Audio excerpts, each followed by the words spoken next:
بسم اللہ الرحمن الرحیم۔ جی پڑھیے جی۔ حتی اذا بلغ بین السدین وجد من دونہما قوما۔ جی لا یکادون یفقہون قولا، کہ وہ کوئی بات سمجھنے کے قریب بھی نہ تھے۔ جی قالوا، بعض کہتے ہیں کہ یہ بات نہ سمجھنے سے کیا مراد ہے کہ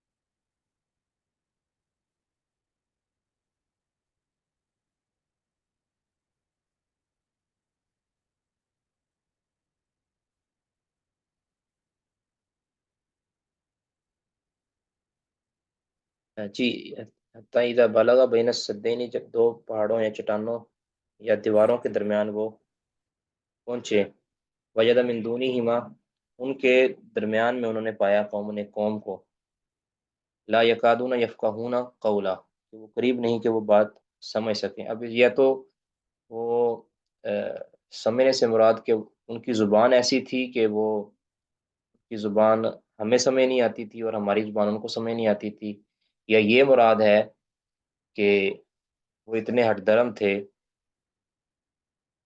کہ وہ کسی کی بات نہیں سمجھتے تھے۔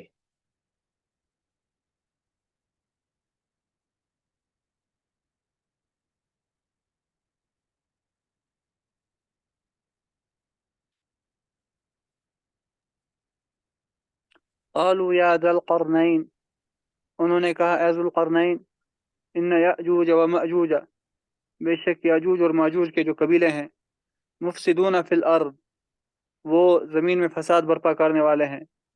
فہل نجعل لک خرجا، تو کیا ہم تمہارے لیے کوئی مال کا حصہ رکھ لیں، اعلیٰ اس چیز پر، ان تجعل بیننا و بینہم سدا، کہ آپ ہمارے لیے ان کے اور ہمارے درمیان ایک دیوار کھڑی کر دیں۔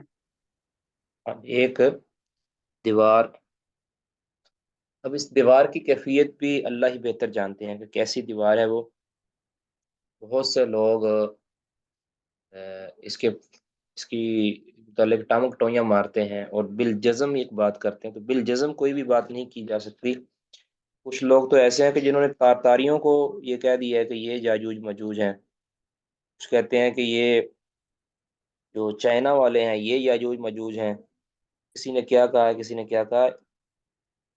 یہ ساری باتیں رجم بالغیب ہیں، اس کے اوپر بنیاد نہیں رکھی جا سکتی کسی بھی بات کی۔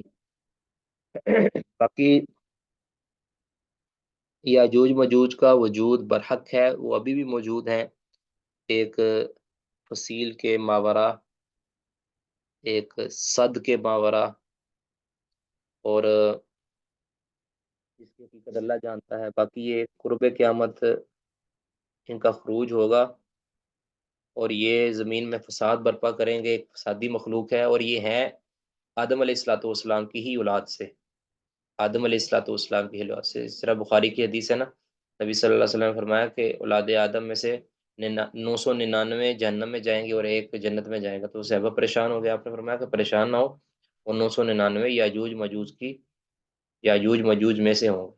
اس کا مطلب ہے کہ وہ بھی مکلم مخلوق ہے اور وہ بھی آدم علیہ السلام کی اولاد ہے، اور عیسیٰ علیہ الصلوۃ والسلام کے بعد یہ ان کا خروج ہوگا، اور حتیٰ کہ عیسیٰ علیہ الصلوۃ والسلام کو وہ کوہ طور پر اور ان کے ساتھیوں کو کوہ طور پر چڑھنے پر مجبور کر دیں۔ یہ صحیح مسلم کے سارے یہ روایت ہے صحیح۔ اور اس کے بعد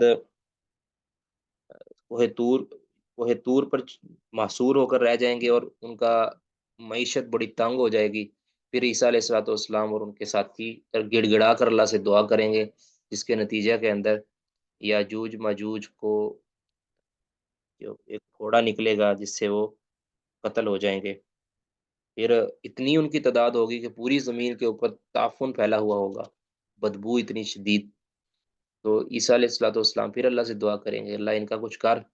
تو پھر آسمان سے کوئی پرندے آئیں گے، بڑے بڑے پرندے، ان کو اٹھا کے لے جائیں گے، پتہ نہیں کہاں پھینکیں گے۔ پھر آسمان سے متواتر بارش ہوگی جس سے زمین کو دھو دیا جائے گا، پھر زمین سے انگوریاں پھوٹیں گی اور عدل و انصاف قائم ہو جائے گا۔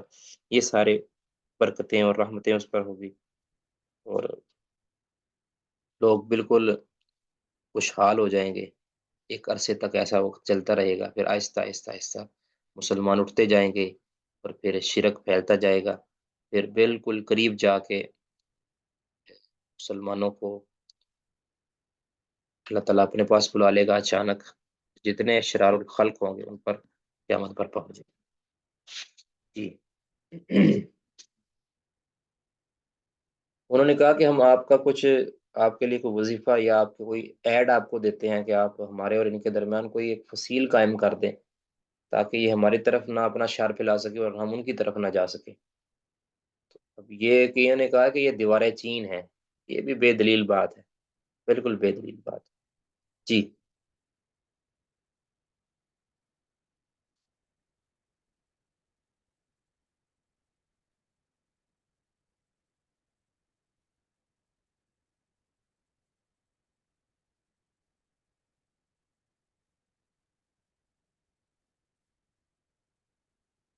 جی پڑھیے جی۔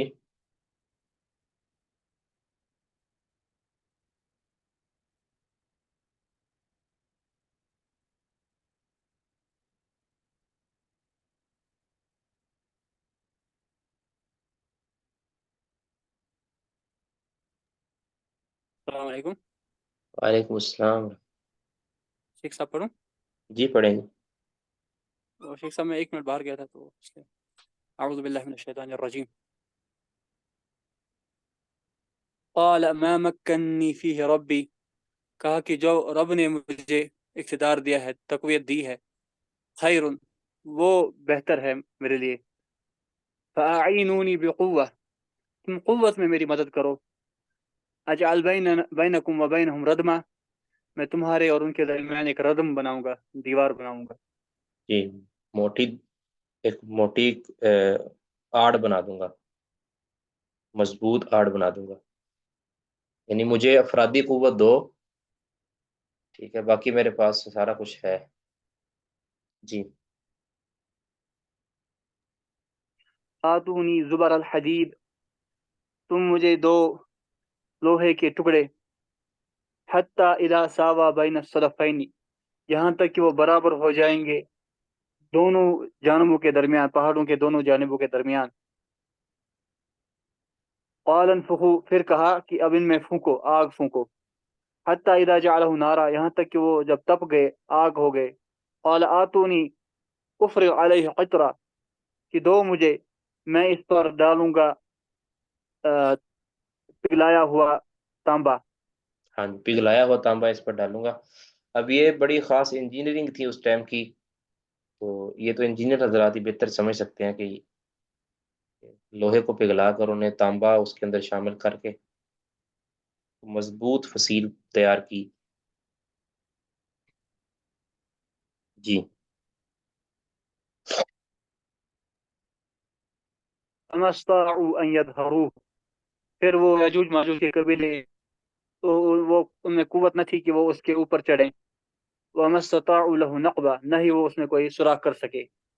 ہاں جی، تو یہ قال هذا رحمة، یہ سوراخ کب کھلے گا، یہ ان کا راستہ تب کھلے گا جب اللہ کے علم میں ہوگا، تب کھلے گا۔